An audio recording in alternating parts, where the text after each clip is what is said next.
Hello and welcome back to another episode of Ruining Your Childhood.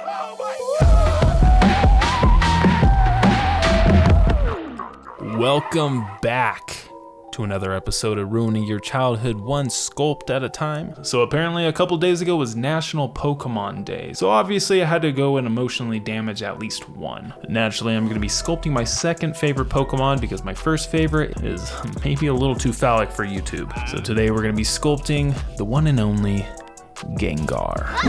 Now, lucky for me, Gengar's body is also his head, which happens to be the shape of a bowling ball. So starting off with a large ball of clay, I roll it out a little bit to elongate it before taking the back end of my X-Acto knife to start drawing in the smile. Once I was happy with that mouth shape, I could go ahead and take this wedge-shaped silicone sculpting tool dipped in some isopropyl alcohol to start pushing down the clay to make up his teeth. Now, normally I would pre-bake these teeth off camera and then insert them into the mouth, but this just helps save me some sanity of trying to make those teeth perfectly straight. But once I got that clay pressed down, we could go ahead and pause there and then move up to the eyes. Starting off with my largest ball stylus, I'm going to be pressing in some eye sockets before filling these in with some pre-baked eyes. I make these eyes by taking a ball of clay, pre-baking them, and then using my X-Acto knife, I cut them in half. And with his eyeballs locked in position, we could go ahead and start building up his lower eye bags and upper eyelids. Start things off by taking a few rolled out pieces of clay, laying those underneath the eyes, then I take a few flaps of clay, laying them over top of the eyes. I can then go in with a variety of different sculpting tools to start to smooth everything out until it becomes one solid piece. He actually kind of looks like a Ghastly right now. Now that we got the eyes locked in, we could go ahead and move back down to the teeth. To start things off, I'd take my X-Acto knife, drawing a line down the center. I can then take my smallest ball stylus and start to carve out where the gums are going to go. This also gives me a little bit of an indicator of where the other teeth are going to go.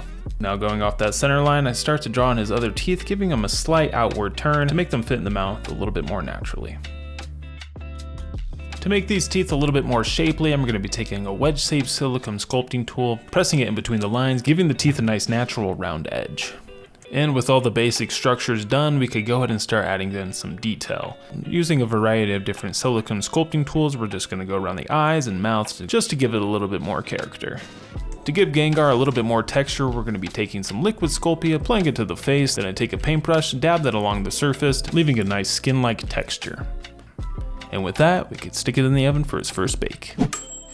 And with Gengar's body-yaddy head back and baked from the oven, we could go ahead and start adding on his ghost-like spiked tendrils, whatever they're called. For this, I'm just going to be taking some rolled out dang nugs of clay, applying those to the top of the head. Once I got those things nicely fastened, I go around with my finger to blend it in. Once I was happy with the size and shape of that first horn, we could go ahead and go to the other side, repeating the same exact process. With Gengar's bigger spikes finally in place, I went ahead and made a bunch of small ones off camera because watching me sculpt tiny little triangles for 20 minutes probably isn't peak entertainment.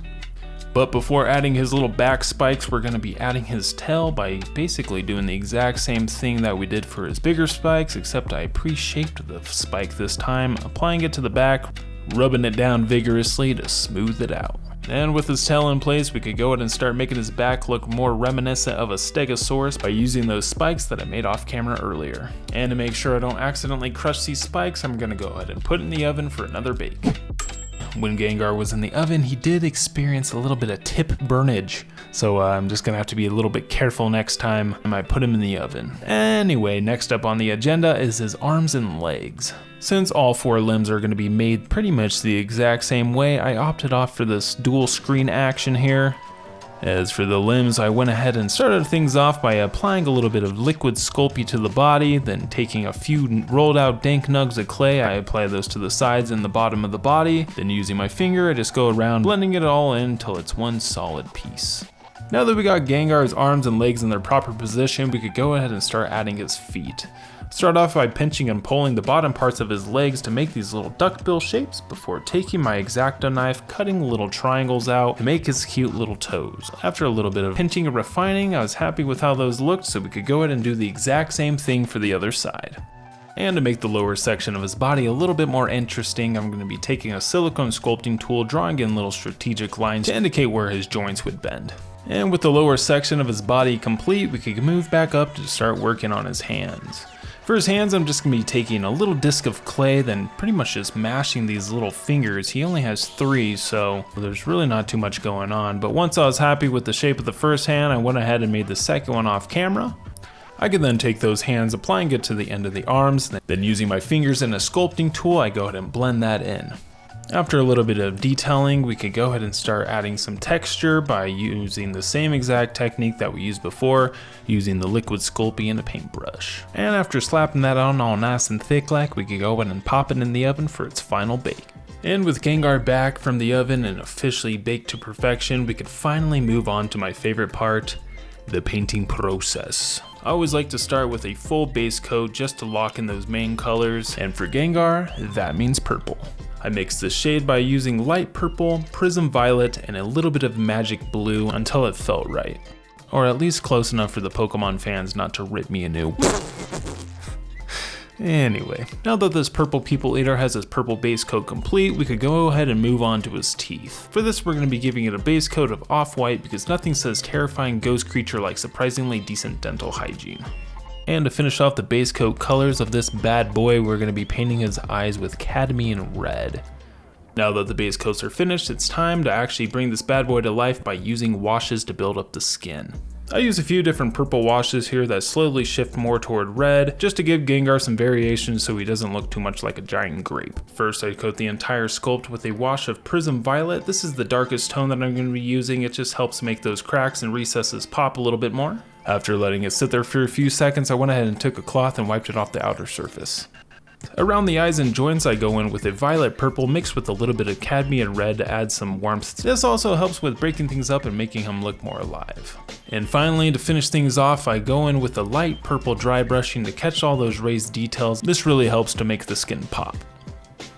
With the skin finished, we can move on to Gengar's mouth. I start by painting Gengar's gums with a nice fleshy pink. I got this color by mixing cadmium red and a little bit of white. Then I really watered it down that way it could sink into the details that I added. I then went in with an off-white yellow wash around and in between his teeth just to give him a slight sense of grime. And now it's time to finish up the eyes. Now I know on the card Gengar just has plain red eyes, but we're going to be taking a little bit of artistic liberty here and doing a little bit of a light to dark gradient. I start by adding lighter red washes to the center of each eye, wet blending them together to make them smooth. I then add layers of orange on top to give it a little bit more punch, and finally a tiny bit of yellow just to really make these things glow. And as for Gengar's pupil, I'm going to be using just straight up black paint to add that signature cat eye look. And with his eyes done, we are complete with the painting process, but to make this thing just pop a little bit more, we are going to be adding a little bit of this high gloss Mod Podge over top of the eyes and mouth and a little bit over top of the face just to give this thing a little bit more of a wet look. And with that and a little bit of off-camera detailing, we're onto those JCPenney glamour shots.